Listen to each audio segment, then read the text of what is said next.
Okay.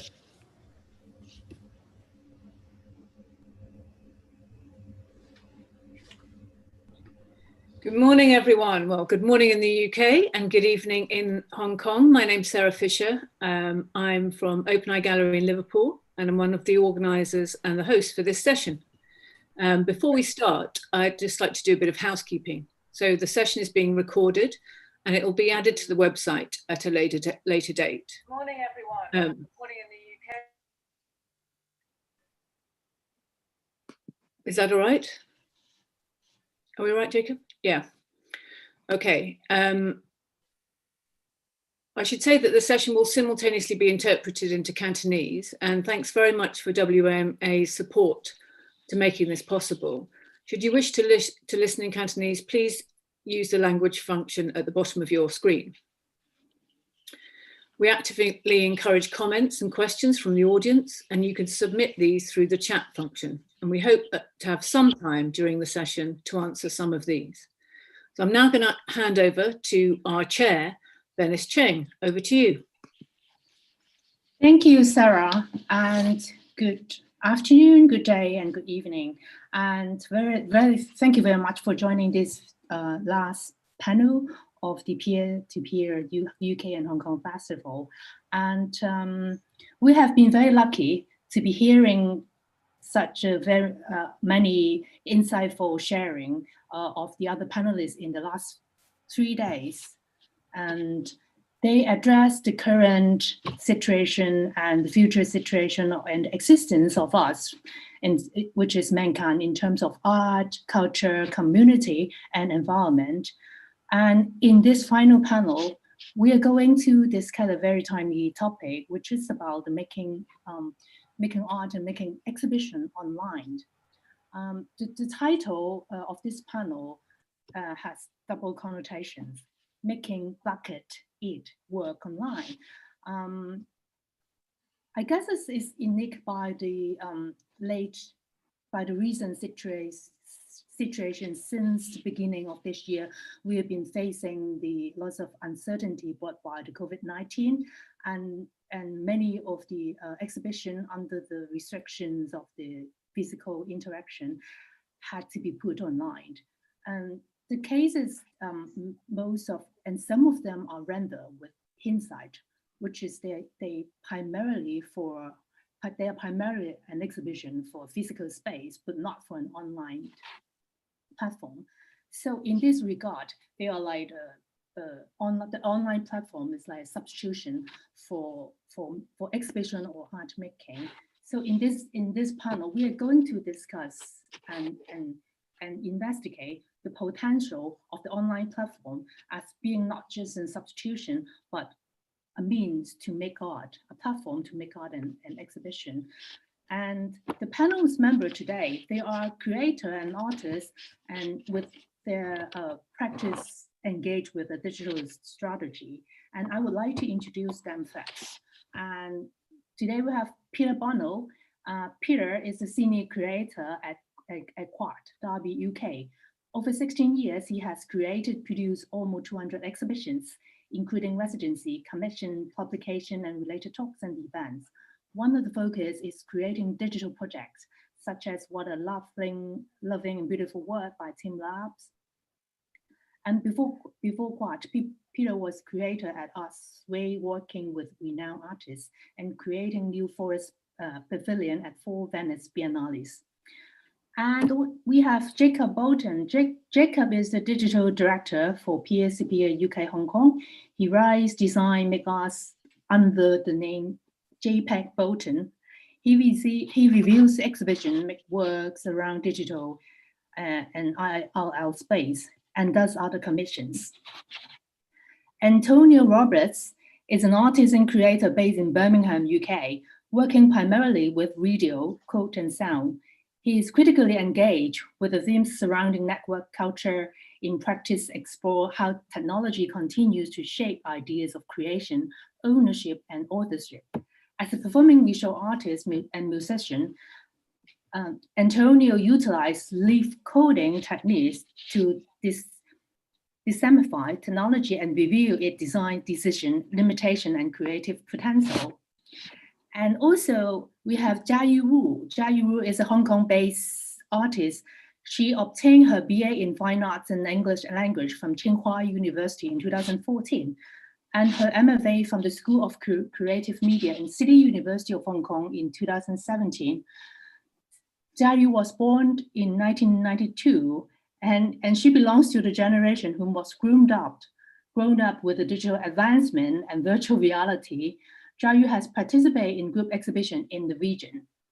The panel has been discussed earlier that there's some keywords perhaps for the anchoring of this panel on the topic of online exhibition and online art. They are convergent and physicality, technology, virtual interaction, and nonlinear. And the panelists will jiggle around these keywords and to share their insight on these topics tonight. And Peter, would you like to go first to share with us your idea and your insight on how to making as a creator and how to engage making exhibition with the platform with the online platform?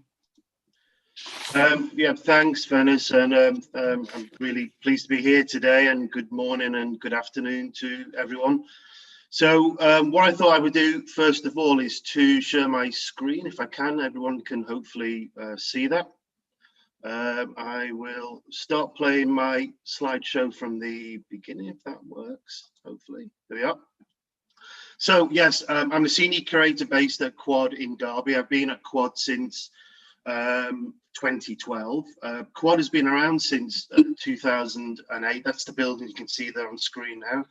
It has two large cinema spaces on the top floor, the box space, which is the multicolored space you can see projecting out, and on the ground floor is a thriving, busy cafe and a large gallery space, which I primarily curate year-round with our artistic director and a wide program team. We have an amazing education and digital participation curator. So the digital is really embedded in what we do as an organization. Year-round talks and events, year-round exhibitions with artists from around the world and regionally and locally too. As I said, numerous workshops and events engaging people from all backgrounds, all ages from the local community and the wider region too. Quad before the pandemic would welcome 350,000 people a year roughly.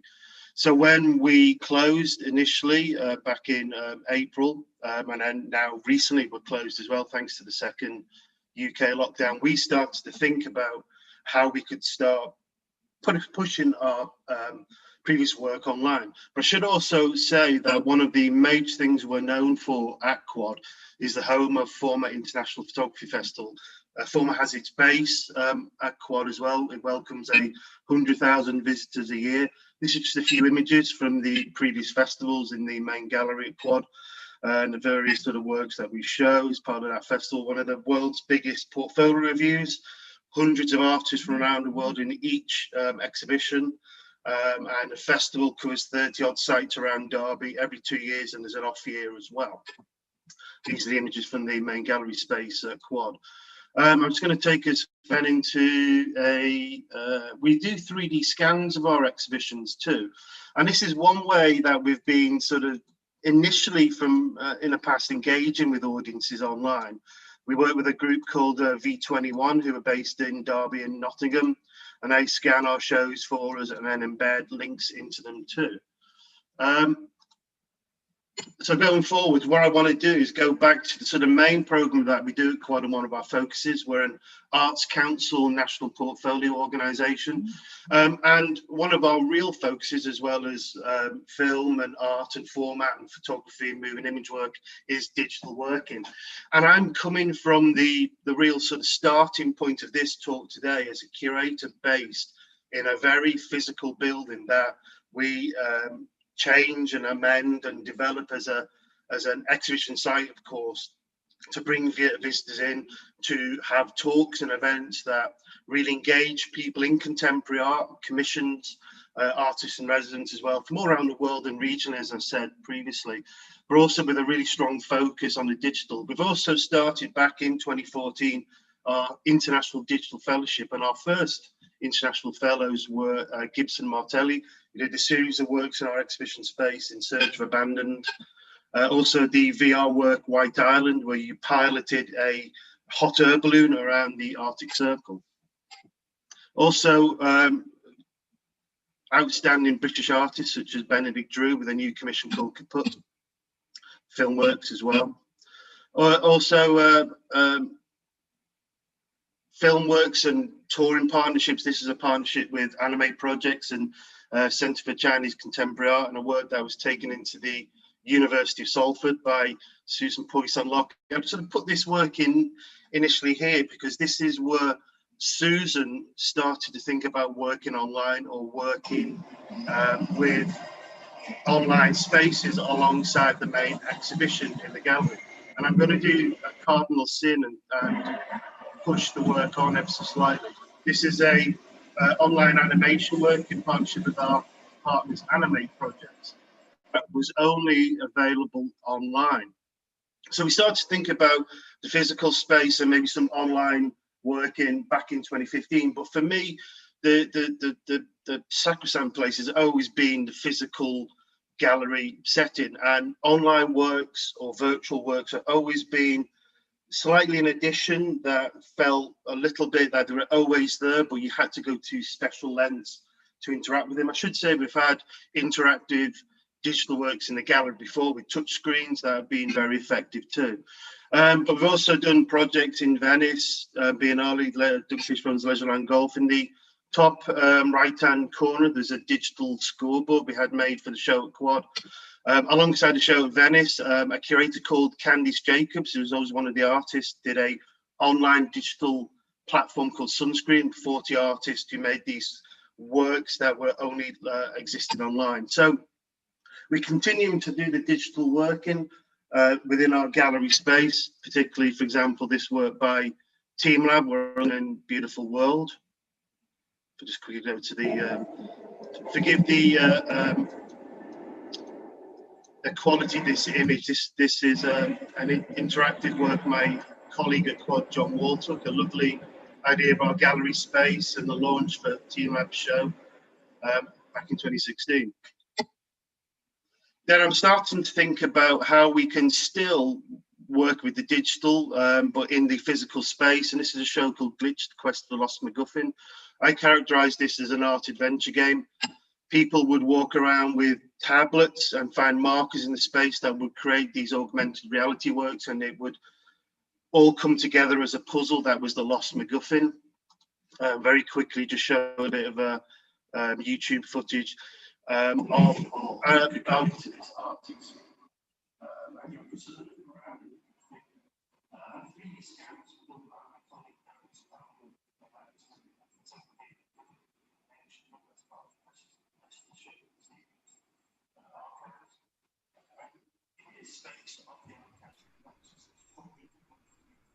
Sorry, Peter, I'm not sure we're seeing the YouTube footage. I think we're just, okay, on the still of the kid with the iPad. Okay, I'll keep on going anyway. Are you seeing the 3D tours that have been shown as well? Yeah. It's all been static so far. All right, well, that's good. So it's all been working for me. Well, that's brilliant. Okay, it's all working well. I'm on. Can you see this one now, Jacob? Is it? I can see someone wearing a VR headset. Excellent, good. Okay, we can make it work online. My crux of my presentation. I'm keep on going. I'm rushing through. So, anyway, to the point. I'm going to talk about this. Is Rebecca Allen's work that we made a new VR commission, pioneering US-based artist, Megan Broadmeadow. And if you all go to the peer-to-peer website, you can interact with Meg's VR work she made for Quad. That is part of the festival above the firmament. Was a VR work. This is our current shows. There's me in the gallery space. So I'll go back. Mimi Onuwaha and Memo Act, an AI-focused exhibition. And it's such a shame because I really wanted to talk in quite a detail and do some links about this project, but I can talk about it anyway. And this is where I felt I was starting to really bring the online, the virtual with the physical gallery space. It's with a Nottingham and London-based artist called Joey Holder, who's also part of the Peer-to-Peer Festival. Fantastic exhibition this. If you can go to our 3D scan of the space, which I guess you can't see. Brilliant, brilliant work. And also I had links here to the websites that Joey created alongside the physical installation. There's a website for the Credo companies, very much like Cambridge Analytica, who were admonished by Facebook for not sort of putting out the right sort of information or collecting information in the wrong way. Joey's work was all about the notion of companies online manipulating online networks, and that website and the research in that website called Deep Forest, which you can see on Joey's website if you follow the links, are these wonderful projects that seem to be very much integral to the physical exhibition, which was very important to me and to Joey. Also, a show we had a quad by Anna Bunting Branch, which is another new VR work. During the lockdown, I worked with Helen Starr, the curator, who initiated this project. I won't go into details. And together we came up with the idea really of producing a new book by Anna. And again, I was going to link on to moving image works, but within this book came a poster, and in the poster were QR codes that took you to the interactive website that showed the new VR work.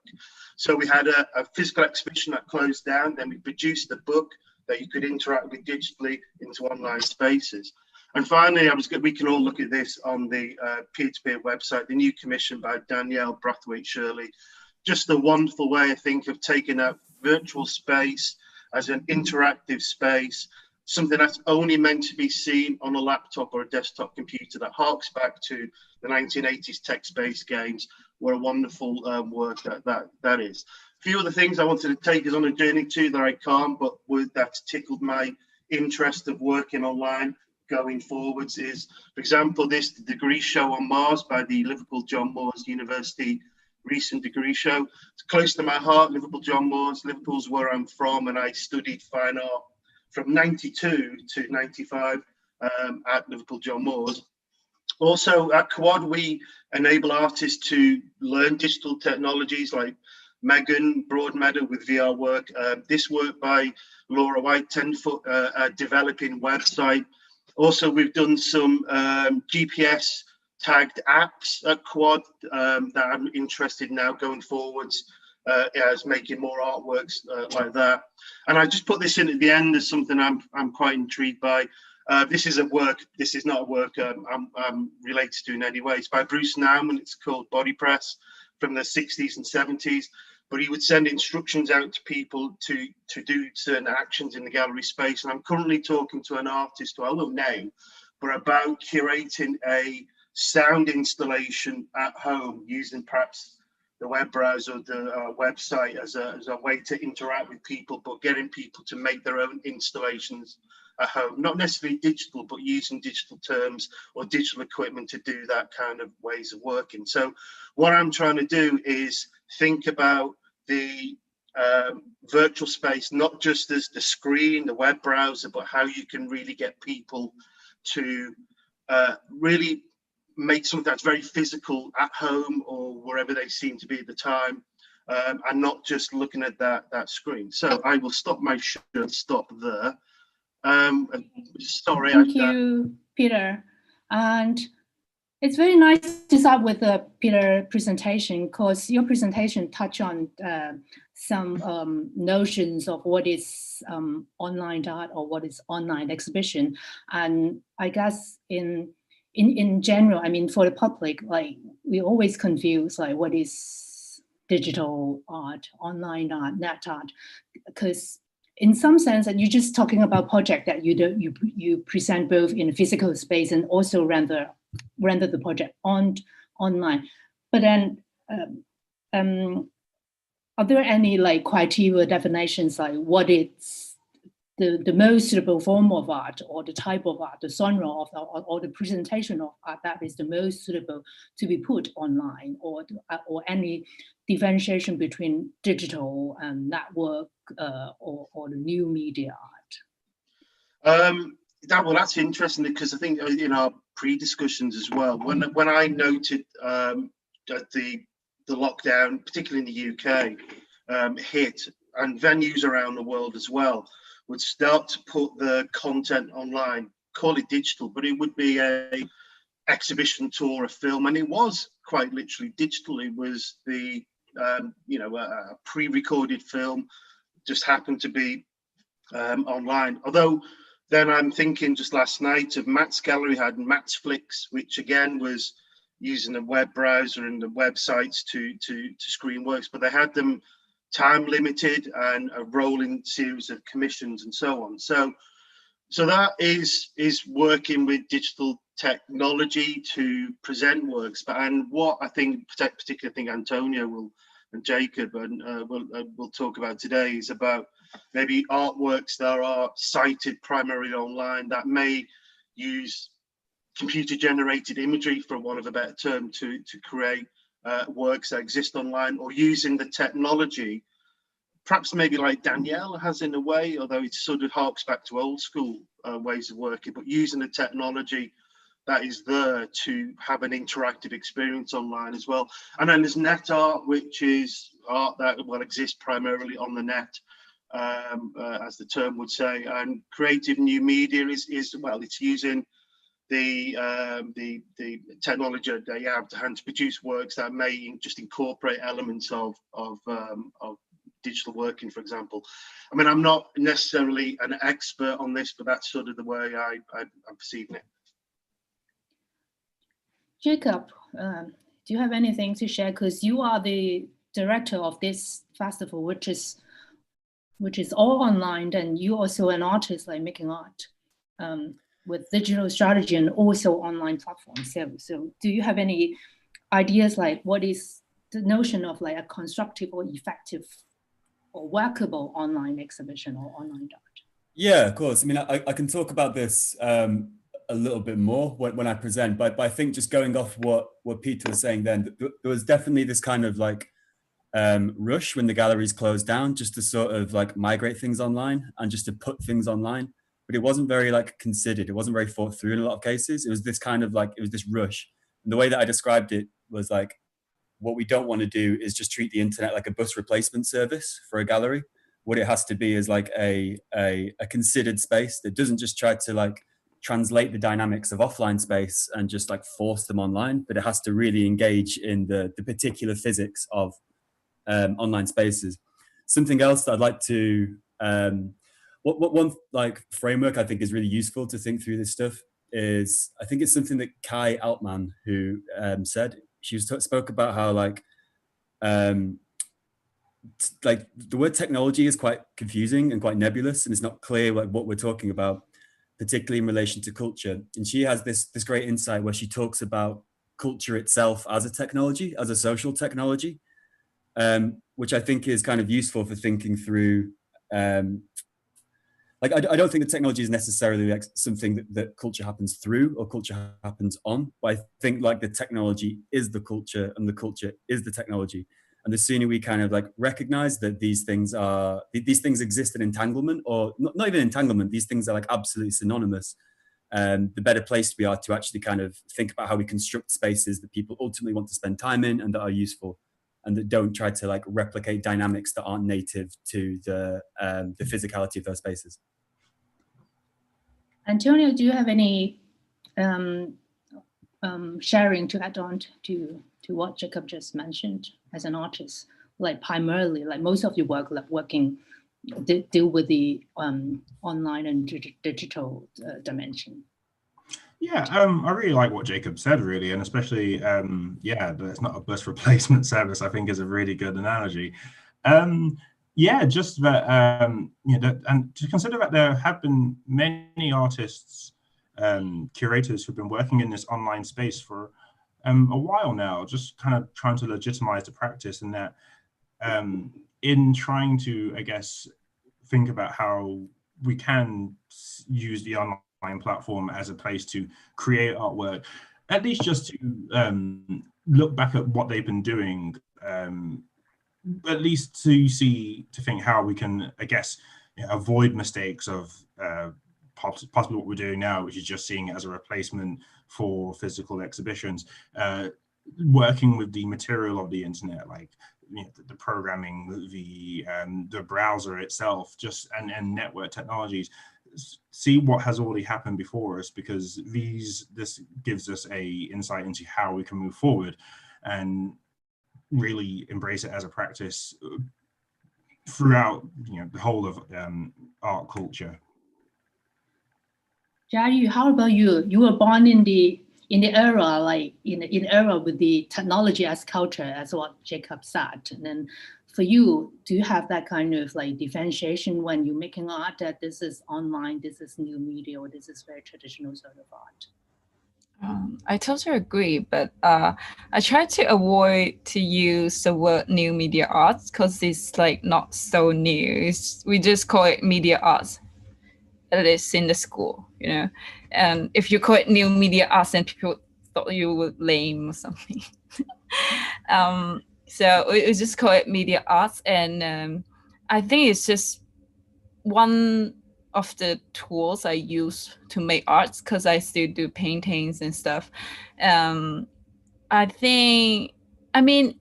trying to make events or activities happens online. It's just one thing. Like I think paintings are not a good things to look at on the internet. You have to see the real things, especially for paintings. That's one thing I want to say. Other things like videos or games or other web-based arts, I think it's okay to see it virtually. For me, it's kind of like a habit, or like a normal thing. Something is just meant to be online. I think I'm not that anti-technology. I'm embracing it. I love it. It's like my best friend. I love beauty cam, all kinds of cool apps, AR apps, those funny apps for kids. I love them. I play them every day. When I have time. And yeah. I always think that there is new media for all of the eras, like the new media art for the Asian, the new media for the modernists. So yeah, you're right, Jiaru, that the term new media is a little bit of like problematic. But you just mentioned that the fundamental difference between those like traditional form of art and online art, and that back to what we just briefly mentioned, and how can we or how to make an online art and online exhibition workable. In some sense, it's constructive and effective. So Jacob, may I invite you to share your insight now? Yeah, absolutely. You're going to talk about topics related to that. Yeah, I've developed a little bit of a provocation just to think about to disimagine the internet is effectively what I'm trying to do here. I'm going to go into a screen share. Can you see this okay? Yeah, we see this okay. Can you see this okay now? Okay, cool. Just to open up a bit of a space for us to... One thing I'm really conscious of is that I feel like over the years, our concepts of what the internet is or what the internet can do has kind of like hardened. It's kind of solidified in a way. And the imaginary of like what the potential for the space can be and the ways that people can kind of cohabit it, I feel have like really, really been like quite limited for various things that I'll get onto. So I just like, in order to open up a space to just imagine this a little bit, I want to start with this question: how could the internet feel? Which is something I'm going to come back to a little bit later on. So first of all, let's begin by thinking through the internet spatially.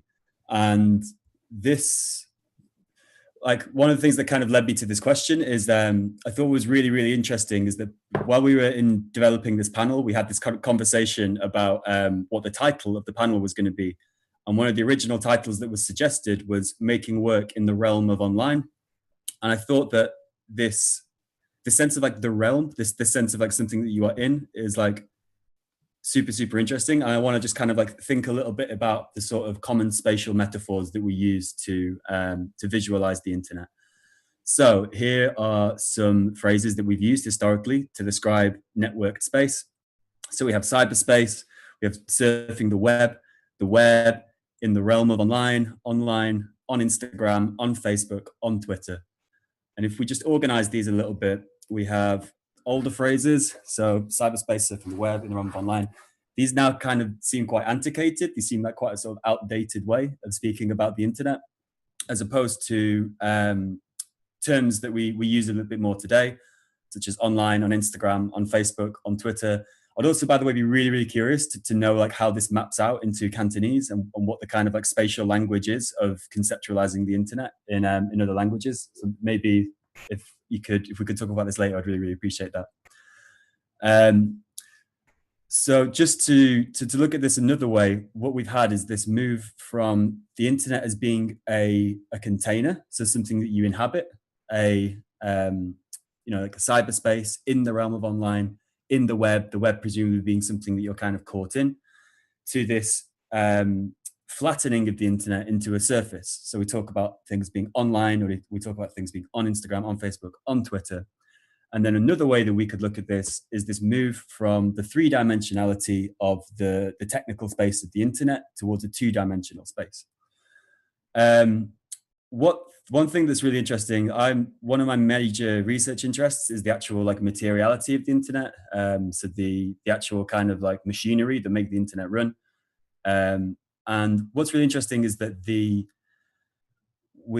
internet as it exists in motion is effectively what we're talking about is kind of pulses of light that travel along cables that run underneath the ocean and under our streets and in our houses, like fiber optic cables flashing with like billions of pulses of light per second. So in that sense, like the internet is something that is quite literally contained. On the other hand, when information is static and it's not in movement, it's etched onto the surface of hard disks through through a process of magnetism, right? So we have these kind of two ways of thinking about the internet as, something that is contained, something that is quite like liquid, and something that is a little bit more calcified or hardened in terms of its like existence as information on surfaces. Now, this might seem like a strange way of thinking about the internet or approaching the internet, and it might seem quite like counterproductive to a discussion of what the internet could be. But I think that these very technical considerations I think it's worth coming at the internet from these quite like technical and material angles, if only just so we can sort of like tease apart some of these everyday metaphors that we use and develop new ways to kind of disimagine the internet as it exists today. So I want to like kind of reflect on this movement. So is this movement from in to on, this kind of like reduction of the dimensionality of the internet? Could this actually be indicative of like a wider process of dispossession online? And Olia Leonina, the fantastic net artist and one of the great like net art pioneers, she gave a brilliant talk last year in which she spoke about this movement from she looked at like early social media platforms like GeoCities or like this kind of early web in which it was like a bit more of a sort of Wild West space in which people said like, welcome to my website, welcome to my realm, welcome to my space. And it could have just been like they've made a website about how much they love like NSYNC, but like it was their space that was about NSYNC, right? So there's a sense of kind of like occupying and owning the space that you were in. However, like now when we talk about our online spaces, we say like, look at me, like this is me online. And we've kind of moved to this sort of like avatar way of thinking about our presence online. And again, is this movement from my to me indicative of a wider process of dispossession in the same way that this move from in to on could be indicative of a process of dispossession online? And ultimately, is this just us absorbing the logic of platform capitalism? Is this just like the virtual sort of infrastructures of Instagram, Twitter, Facebook, WeChat, Weibo? Have we just kind of absorbed these logics at the expense of the capacity to imagine other futures for networked space? So just to bring it a little bit to the actual situation we're looking at now, as I mentioned, since COVID, there has been this rush to kind of put things online. And again, this phrase put is really indicative of this way of looking at the internet as a surface, as something that's kind of just like a slate that you just sort of plonk things on top of. But the internet is not a surface. Online art is not online objects, and online shows are not just containers for online objects. I think this is really, really crucial. So as I mentioned, the internet is not a bus replacement service and galleries are not magazines. And as much as there was this massive move for art spaces to reinvent themselves as kind of cultural publishers. Ultimately, it's not what we're good at. It's not our remit. And magazines are much better at this. They've been doing it for a much longer time. What are galleries good at? Their best galleries can be spaces of like usership, and they understand that they kind of like metabolize the social fabric of the city, right? They kind of weave together disparate threads of the social fabric and become spaces of integration and inclusion. So offline, we have a very good sense of this and of the gallery having this capacity, but where is this sense online? And I think this is just like some of the reflections that I want to end on. So here are some questions that could produce network spaces that people actually want to belong to. I don't have answers to all these questions. I hope that we can work through some of them in this session. So first of all is, what kind of spaces do we want to construct? Who is in them? How are they in them? And how could it feel like to be in them? And just to kind of like, round up, I want to come back to this question of how could the internet feel? And I want to like move away from this sense of like, what does the internet look like, or what does a web page look like when we kind of just like put online artworks onto it, and think more spatially about how we actually build spaces that people want to cohabit. Thank you. Thank you, Jacob. Very interesting. And I'm intrigued by the notion that you use like materiality and spatiality when talking about something that we generally think is very abstract and conceptual. And here's the question that I've been thinking, like when we're talking about like materiality or spatial, there's supposedly or conventionally or traditionally something, it's a space like physical, three-dimensional that you can walk in, you can have tactile interaction with the pieces, with people, or with a space. And then how can we perceive what you just said, Jacob, like the materiality, the digital materiality or the materiality on internet? I think the first thing is just to recognize that the dynamics of offline space work in very, very different ways to the dynamics of online space. And I'm kind of moving away from, I used to be quite supportive of this kind of like virtualization of a gallery space in which you kind of, do these sort of like Matterport 3D scans of a building and you move it online. That's something I used to be quite excited about. It's something I'm less interested in now, just because navigating these like virtualizations of offline space can often actually be like really tedious, because you have to click for ages to like get through a corridor to go past like a fire exit, and it's just like it doesn't translate kind of that well online. So I think that like a lot of the answers to these questions kind of just comes back to just like the very, very obvious recognition that like a website is not a building, and that like the principles of kind of web design are different to the principles of architectural design, and that like I feel like it's quite basic questions of kind of just like design thinking, of just thinking about like usership, not in viewership, in the terms of the construction of spaces. The other thing that I'd like to suggest is that when platforms, there's this like, I think a lot of our institutions or cultural institutions kind of use social media platforms as spaces of broadcast, when actually like, again, I feel like this is just like an absorption of the logic of platform capitalism, and that what spaces could instead focus on doing is like building their own social spaces. They're a bit more kind of like removed away from the sort of the dominant platforms. So something we did at Open Eye Gallery, for example, is we set up a Discord channel, like we set up a Discord community over the pandemic, which was super, super interesting. And like after each talk, we kind of invite people just to sort of hang out in there. And like it became this sort of like recurring kind of like social space each week after we had an event. Just because we recognized that one of the main reasons people come to gallery space is just for that contact, for that sense of just like coexistence with other people. And that's something that like we're not cracked it yet, but we need to figure out how to move well online. I'm really conscious I'm talking too much. Apologies. And I would like to have the other two response if you feel like to, like perhaps Jiaru, because Jacob just talked about how do we feel the internet, and you also mentioned you use quite a lot of those apps and software, and you liked it, you embrace them, like do you have that kind of like feeling? I mean, you can feel like on internet. Yeah, I think I can. Actually, I agree that you know, the 3D scanning thing.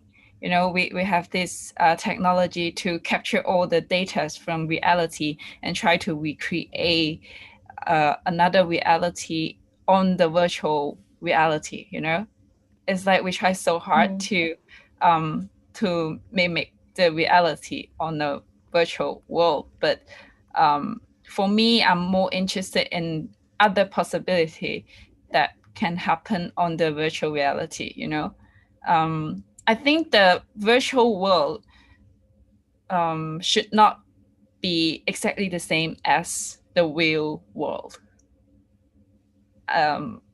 If you know what I mean, like, for example, I don't have to put my real face on the internet. I can have my own version of me on the internet, right?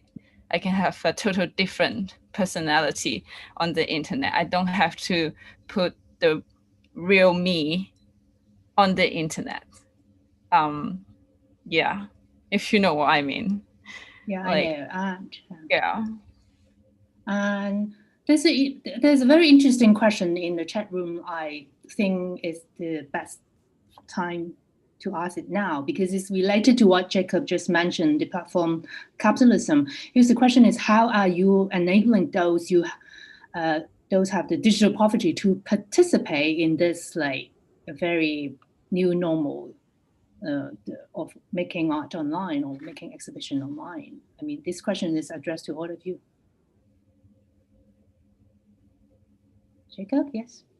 I think one thing that's crucial is that like there's a lot of people that like the digital poverty and the digital divide is an absolutely huge issue. There's another side to this, which is that recognizing that some people that we work with, for example, Open Eye Gallery, just like don't particularly want to be online because that's not their mode. So Liz Viviora, who's absolutely brilliant creative producer, she was working with this like group of like predominantly older women living in North Liverpool. And there's no point trying to teach them how to use Zoom because they're not interested. That's not the way that they interact. Instead, they want kind of like hands-on activities to do. So what Liz ended up doing, it was absolutely brilliant, is she kind of just like, she ran this kind of like mail network where she was just sending people packs in the post every week, and then they would get returned to her, and then she'd like redistribute materials around the group. And that's really interesting because like the origins of net art come from mail art. And so it's this kind of like return to the actual exchange process that like underlies the internet and underlies net art in the first place without just fetishizing the platforms for the sake of it because they're flashy. And Antonio, do you have any insight to share on like, because probably there's some people they're not able to access or afford those digital digital devices? Sure. So I think there's definitely, and it goes beyond a bit online artwork, but when I see lots of digital artworks that say, for example, incorporate proprietary technologies like VR is just expensive. You know, it's not something that everyone can encounter. And similarly, even with online artworks, there's making artworks which basically require you to have and install proprietary applications or applications that cost lots of money does present a big barrier, I think, to, well, yeah, people engaging with the artwork. Requiring certain spec on your computer. Like, again, not everyone has the latest MacBook Pro or anything. Some people just want to use their iPads or tablets or phones or whatever. So I know that and if I get on to be able to talk about it, like the kind of online performing things that I do, it's incorporating basically open source technologies which can be used by more people. Yes, sometimes there's a technological barrier in terms of understanding of how to install the artworks, but at least that is more of a question of knowledge rather than a question of which technology that you have. So yeah, it's first, of course, having an internet connection, but then not requiring access to expensive technologies or proprietary technologies. So that's one way in which I think we are helping increase access. Peter, how about you? Yeah. I mean, well, yeah, fascinating provocation there, Jacob, as well about the realms of the virtual space and the physical material nature of it and so on. And I think Antonia is absolutely right as well, and Jiaru, about how we are perceived online, but also how we need particular technology and might not have it to hand. Although I think VR headsets can become accessible in a way more and more, aren't they? You know, with like Oculus Go, but they're still £200-300 each. So, you know, incredibly expensive bits of kit, and then the knowledge and know-how on how to do it is really important too. I mean, for me, this notion of working in the virtual, which I think we've been doing at Quad and myself as well as a curator for a while, the focus is the physical space. That is because we want to bring people in, and as you said, it's a social place to engage. But then online, I don't want it to be something that isn't on parity with the physical anymore. I want it to be absolutely perceived as in its own right, as well as alongside the physical ways of working, which I feel maybe from a personal viewpoint that might not have necessarily been the case before. It's always been physical show, and then, well, we're going to do a few online works, and people might get a chance to see that and, you know, engage them with them in the sort of set square or rectangle or even a VR headset, which is always quite a limited sort of space. Sorry, I just got to let my cat out of the conservatory. Go on. But anyway, well, one final thing to say is that, I mean, you got to look at films like Ready Player One, where there's fully immersive suits, haptic suits that feel touch and breath and wind and light and noise and all, you know, really immerses you within a space. And maybe when we get to that point, maybe there would be some kind of a lack of differentiation. But at the moment, what I'm interested in is harnessing that virtual space. But I think if I've got this right, what Jacob's saying is sort of taking the vernacular that's there and really being able to use it in effective ways that complement or work alongside the physical exhibition as well. Do you mind if I quickly switch our interpreter over, because I feel like she's probably getting very then probably we're running out. Seems like we're running out of time. May I invite Antonia to talk about his work, and then Jiaru conclude with Jiaru presentation sharing. I Antonia. will cut mine down a bit because we're running out of time. So let me just get my screen sharing, and yeah, there we go. So you should be able to see my work there. So I'm just going to talk a bit about a couple of the artworks and things that I do in the at least network space, if not just online space. So the work that you can see here is a piece of artwork called Proxy Pavilions from 2014. And basically, as you, these were physical exhibitions, and inside of these boxes were Wi-Fi routers. And when you logged onto each of the Wi-Fi routers, you basically got to experience some internet artwork, or at least web-based artworks, which look here. And the themes around these artworks were around digital art themes. So this piece here is called Exposed, and it's about surveillance. And this piece, the next piece, is called Unauthorized Copy, and it's about copyright or digital online copyright. And both of these were web-based artworks, which had videos, animated GIFs.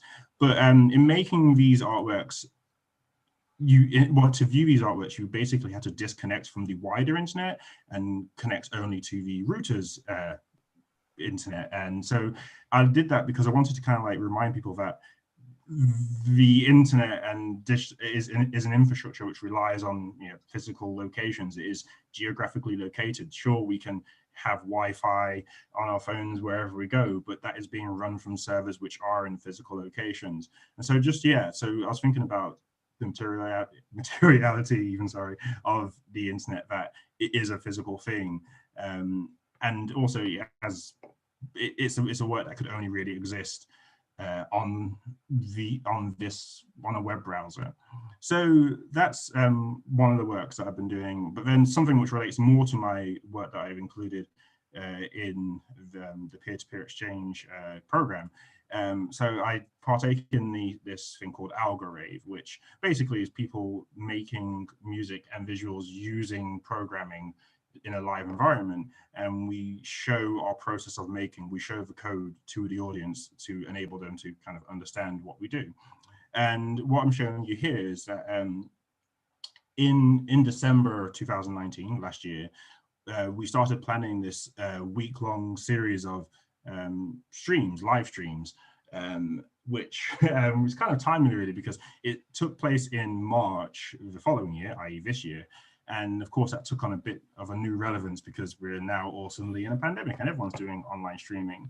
But this took place over 6 days, and it had over 100 performances from, well, countries all over the world. So the Algorave community really started in the UK, in Sheffield, but it has communities in South America, in the US, in Japan, in Australia, some of them really large communities, some of them smaller. And yeah, so over almost 24 hours, 24 hours a day even, sorry, we were having like lots of performances. You can see kind of like, this is a screenshot here of myself and a friend, Alex McLean, performing. And we're both in separate cities at that time. And again, here you can see kind of like the code, and the blue color is one person coding and the red is another one coding. And you know, it's something that of course a lot of people are trying to do now, is like, and we're doing that right now, is live streaming events. But with this sort of Algorave and live coding community, it has from the start been built around network technologies, been built around the internet. The live streaming and live performing has always been at the forefront of what we're doing. And even we've built tools to facilitate collaboration across countries. So just as I showed you here, like, you know, we have two people performing in real time and collaborating, and that is at the heart of what we're doing, not an afterthought, not something we're building because we're now being told we have to basically stay home. So, you know, that's, I guess, two things I wanted to present. There was another couple more, but we're running out of time. So yeah, I'll stop there. Thank you. Thank you, Antonia. You mentioned community, like it's sort of like echo to what Jiaru mentioned, that she see internet as like not the mimic of the real world, but it's like another, like completely a new dimension for a new identity to be created. So Jiaru, would you like to share with us your, I'm not sure if your diary is sort of like written in your alter ego or in your avatar forms, like. Over to you, Jiaru. I don't know. Maybe my alter ego. Okay, I'm gonna just share like one of the very boring diary of myself during the lockdown in Hong Kong. I stayed at home for a whole month. I only went out for food like once or twice within that month. And I did a Zoom studio visit with Parasites, an art institute in Hong Kong. So I'm gonna share what I did that day. I'm gonna just read it out in a very fast speed. Okay, so here we go. Bear with me. May 30, 2020, Parasite paid Zoom studio visit. 11:15, wake up from a nightmare. 11:16, check Instagram, reply message, repost Parasite's IG story. 11:34, look at the mirror. 11:35, get out of bed and go to the toilet. 11:37, get back to bed and lie down. 11:39, check Gmail on my phone. 11:45, click a link, open Google Drive. 11:46, image downloading. 11:49, check Instagram, check Facebook, check Bumble. 11:50, download image, open curtains, drink water. 11:55, take a picture of my plants with a cup of water next to it. 12:10, go back to sleep. 12:45, awake, check, download the image. 12:56, open Photoshop, edit one of the image. 13:05, adjust its brightness and contrast, increase the shadow, decrease the highlights. 13:07, save image. 13:11, share the image to a WhatsApp group. 13:15, chat with Winnie and KK. 13:25, get out of bed. 13:28, refill water, boil water. 13:36, vacuum the floor. 13:45, go to the toilet. Check Instagram, check Twitter, check Bumble. 13:46, match with a guy named Jackson on Bumble. 13:48, Google Watch. 13:57, burn the pine wood incense. 14:04, make my bed. 14:10, chat with Jackson. 14:14, put dirty clothes into a washing machine. 14:15, check Instagram, check WeChat, say good morning to my mom. 14:18, turn on the washing machine. 14:30, put 10 dumplings into a steam oven. Refill water into its water tank. 14:44, wake up my computer. 14:45, make a cup of coffee. 14:46, check Instagram, check Facebook, reply WhatsApp message. 14:47, play music on computer. 14:48, drink coffee, eat dumplings. 14:55, check with Jackson, match with another guy named Mag. 15:10, clean the table, wash the dishes. 15:15, check emails. 15:16, reply emails on computer. 15:17, connect WhatsApp to my computer. 15:18, online call with Violet. 15:35, watch YouTube. 15:36, watch a funny cat video. Watch a news about coronavirus. 15:55, fill in a schedule list on the Google Drive and share it to my college. 16:05, Google Hong Kong. 16:10, upload an image to Google Drive. 16:11, share a link to Jeffrey. 16:12, check Instagram, reply WhatsApp. 16:30, stop the YouTube video. 16:31, play music on iTunes. 16:32, Google. 16:34, turn off the washing machine. 16:46, turn on the dehumidifier, set on extreme dry mode. 16:50, take a nap. 17:25, wake up and hang painting on the walls. 17:40, download Zoom. 17:42, set up a 360 camera, test the camera. 17:50, set up a recorder, test the recorder. 17:55, clear my table. 17:56, check Instagram, check Facebook.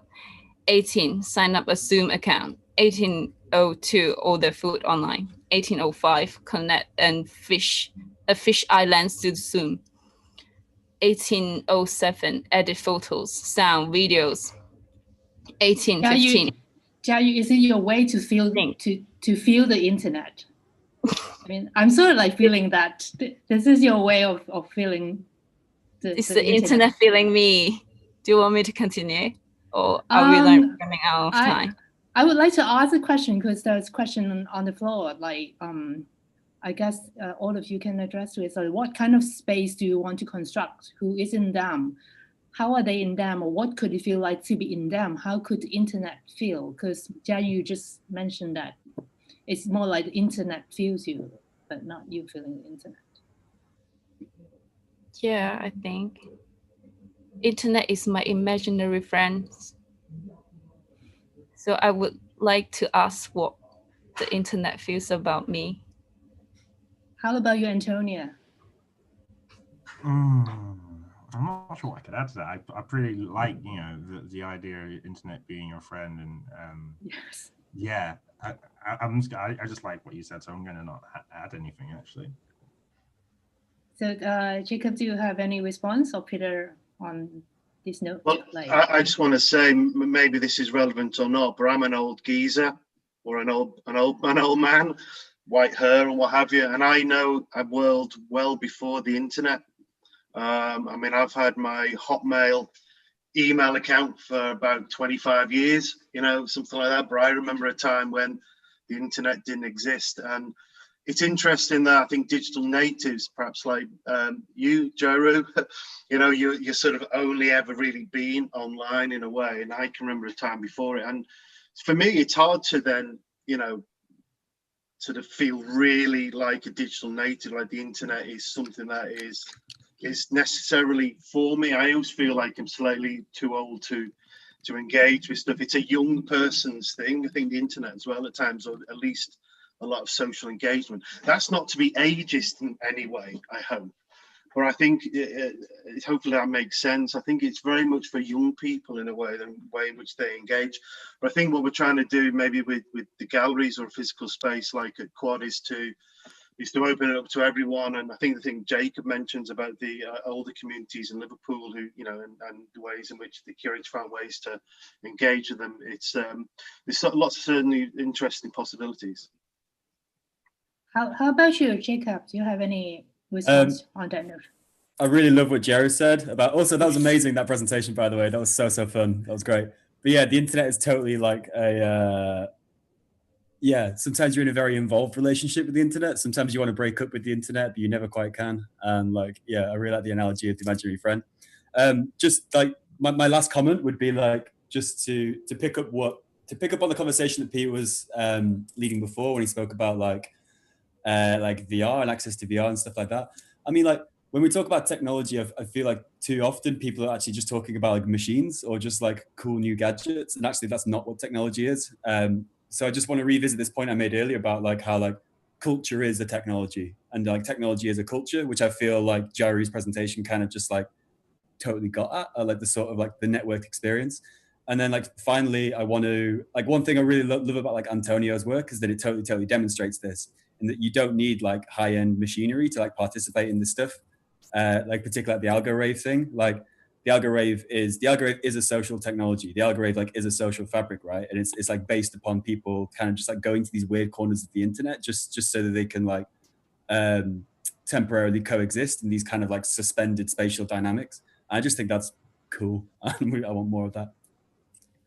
Sarah, do you have to end now, or do we still have time? Well, you could. I'm sure you could have a couple of minutes. Oh, okay. And then I would like one last question, like, and how do we perceive the future in terms of what we have just discussed, and in terms of the title that we're talking, like making art and making exhibition works online. I mean, like,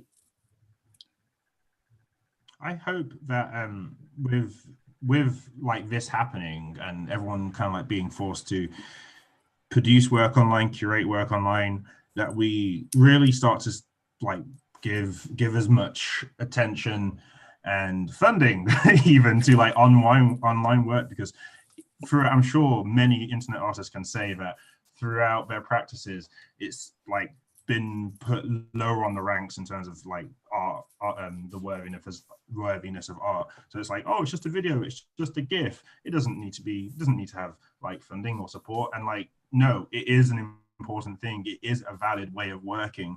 And I think, you know, in being forced to do this, I hope now it gets the attention that it deserves and the artists are treated fairly, which is hopefully happening. But yeah, I want to see more of that. So that's what I'm thinking there. Can I say to echo those words as well? Sure. Is just very quickly is that recently one of my colleagues at Quad created this very much immersive 3D space of the Quad Gallery in which artworks could be put into it. And I started to have this sort of almost existential crisis that as a curator, am I going to suddenly be overtaken by a robot? Initially thinking that, you know, certainly robots couldn't curate exhibitions, and perhaps they could. But I'm really excited by the possibilities of what could be ahead of us and what's happening now as well. And I think what Antonio's saying, I may have been even slightly guilty of looking at online virtual works, even myself, as being maybe not quite on parity, when quite clearly they are and have been and continue to be.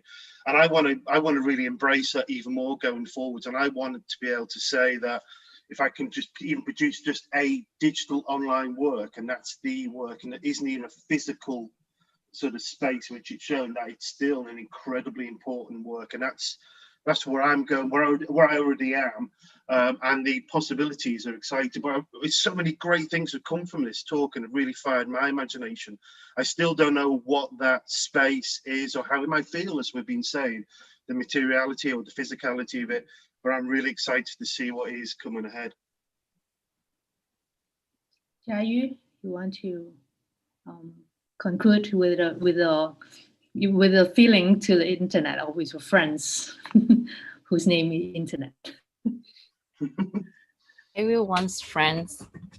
Sometimes I have to fight for its attention.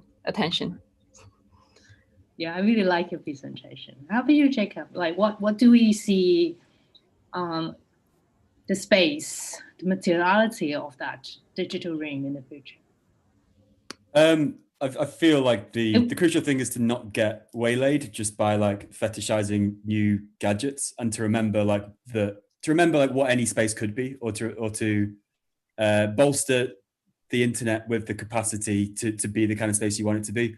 And like, I suppose I just want to finish on, there's like a Mark Fisher quote I think about all the time, where he just says like, instead of seeking to overcome capital, we should instead seek to bolster what capital must always obstruct, which is the collective capacity to produce, care, and enjoy. So I think this idea of the collective capacity to produce, care, and enjoy is like, should be the guiding star for how we like formulate online spaces.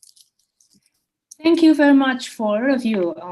Very insightful and very mind-blowing and very, very provocatively sharing of all of you. And over to you, Sharon. So yes, I mean, what an amazing talk. I think, you know, as an old git as well, I'd just like to say that actually, I don't think that what you're saying is unusual, this idea of work online being less funded, art world's been like that forever. You know, if you kind of look at photography, wasn't seen as art, video art wasn't seen as art. It is a process, and actually this discussion today should open out that sense for all of us to look at what are the possibilities, how do we do it, and how do we make sure that we include, we cut out those hierarchies which are sort of endemic, I think, in the art world. So a brilliant discussions, all of you, and I think we could have probably talked for another hour or so. We did go over time, which is my fault, but because I was so interested in what you're saying, I didn't want to close it. So Lindsay will be telling me off later.